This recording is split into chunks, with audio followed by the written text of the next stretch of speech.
স্বামীকে লোন তুলে দিলে 1 বছরের জেল হবে, সাথে হবে জরিমানা।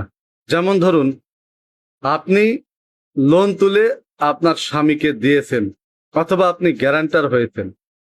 আপনার স্বামী টাকা দেবে, সেই টাকা নিয়ে আপনি লোন পরিশোধ করবেন। কারণ হচ্ছে, আপনি তো আর উপার্জন করেন না। এখন আপনার স্বামী কোনো কারণে আর টাকা দিল না, তখন আপনি কি করবেন? টাকা কোথায় পাবেন? কি করে সেই ঋণ পরিশোধ করবেন? অথচ সেখানে আপনার চেক দেওয়া রয়েছে। সেই চেক দিয়ে যদি মামলা করে, তখন মামলা চলবে, আপনার জামিন নিতে হবে, অনেক হেনস্থা হয়রানি হতে হবে। এরপরে আসেন রায়।